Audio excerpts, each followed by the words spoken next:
Thank you everyone for being here with me. We all know that communication is extremely important. It needs to involve two parties, one to act as a transmitter and the other one as a receiver. Now, face-to-face communication has some problems. The distance.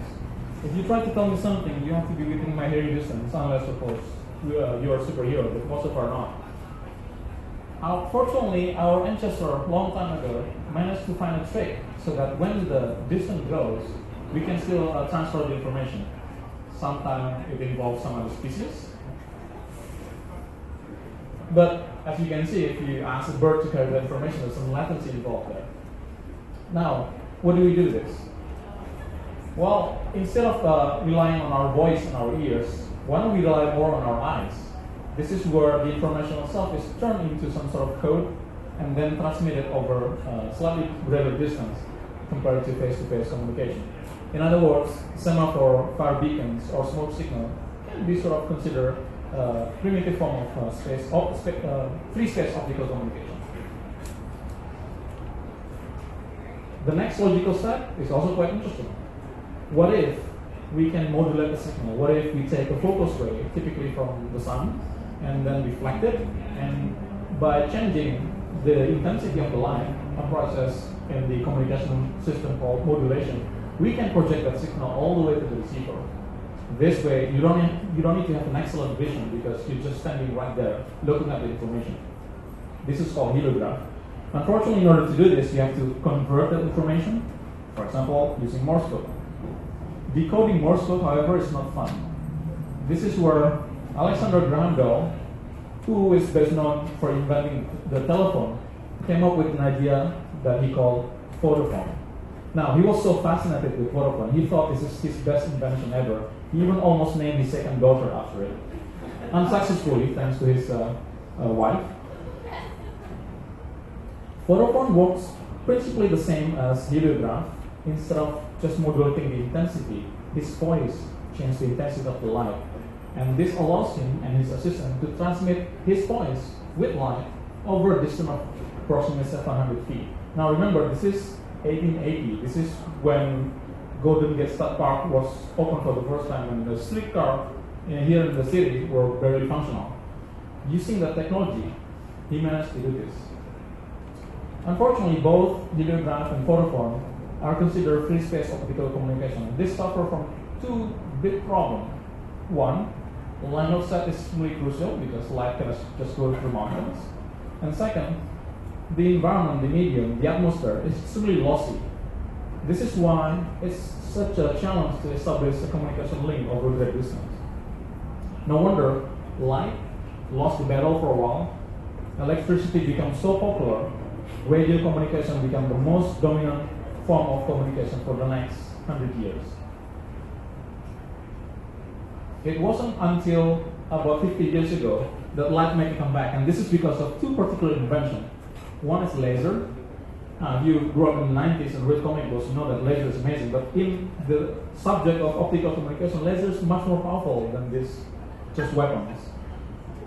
For a start, laser is extremely monochromatic. It means that it exhibits one single pure color. If you put it through a prism, there won't be any rainbows behind it. And second, laser is also coherent. All the rays, they are in perfect sync. They don't cross each other. And it turned out that this is extremely important to be able to come up with a super sensitive optical receiver. Another fantastic invention is fiber optic. It's made of glass. It's very light. It's susceptible to any kind of electromagnetic and power interference. In pretty much all aspects, fiber optic is way superior than, for example, copper wires. If you cut the fiber optic, the cross-section looks like this. Obviously, the jacket and the buffer are there for protection, but the magic happens in the core and the cladding. The core diameter is only 8 microns. If you pick the thinnest part of your hair, that strand is only 17, so this is half of that. The refractive index between the core and the cladding, they're different, and this is establishing an optical phenomenon called the total internal reflections. In other words, if you launch the particle of light, photon, into that core, it will be trapped there forever. It can travel for miles and miles, but it won't be able to come out.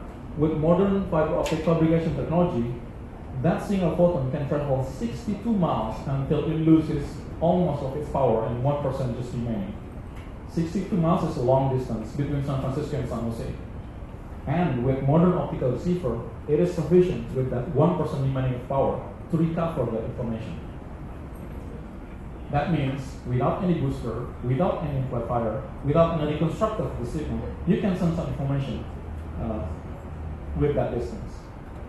This is why our internet backbone is built around this undersea fiber optic communication all over the world.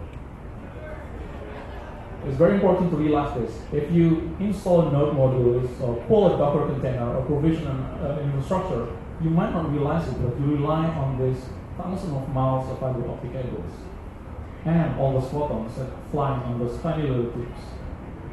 That's why if you think of the internet as a sheer tube, there's a lot of truth in it. Let's take an example. This is an undersea fiber optic communication that has been used for almost a decade. I think it's more than a decade. Transatlantic telephone cable number 14. It has two routes, north and south. Each has 4 fiber pairs. And the capacity for each channel is 10 gigabit per second. You can launch multiple channels in it with those fibers, and that yield a total capacity of 3.2 terabit per second. So imagine this. Think of 8 Blu-ray discs. The content is zapped somewhere in Europe and magically appear somewhere in US East Coast, all in just 1 second. This is an enormous capacity. But how do we achieve that? Just by using radios, you realize that there's something called amplitude modulation and frequency modulation, AM and FM. In optical world, there's something equivalent. It's called amplitude shift keying and frequency shift keying. But laser, the primary source for optical communication, is monochromatic, and it's also coherent. This allows us to modulate the phase of laser, not only the amplitude and not only the frequency. This adds additional sensitivity to the optical receiver that we can multiply the capacity without the loss of fidelity. It gets even better. In one single fiber, you can launch more than just one channel. Each channel is equivalent to one frequency or one wavelength. Imagine multiple colors.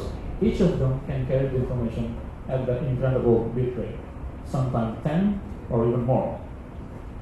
But it's not always wonderful in the optical line. There's no double rainbows and unicorn, because as soon as you try to push the capacity, you start to hit the limit of physics. All this optical impairment causes problem where you need to work really hard to recover the signals. But fortunately, all the bright minds in industry are working very hard so that we can enjoy an even higher optical transmission capacity. I mentioned about 10 gigabit per second. This is what is being used today.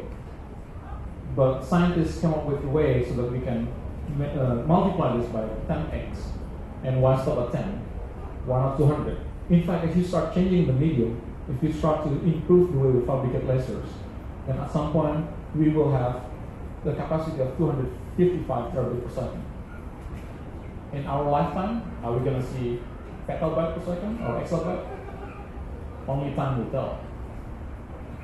So if you know a scientist, a friend, a family member, or anyone, you have to give them a hug, a big hug.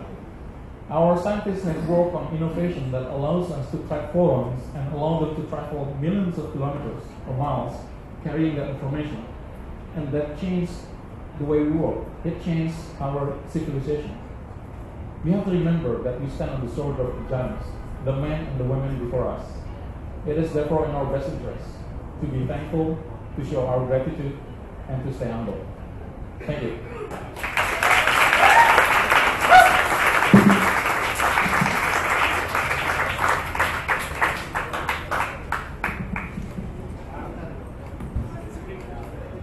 Oh my gosh.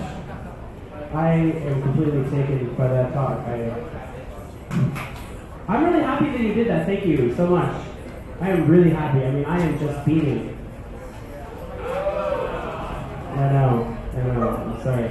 No, but really, that was very, the talk was very clarifying. I mean, I have seen the light. I used to think of the internet as a, big truck. But now I see it's serious.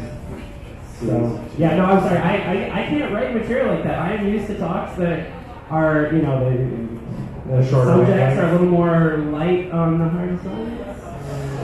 I can't contend with that, so you're on your own. Sorry.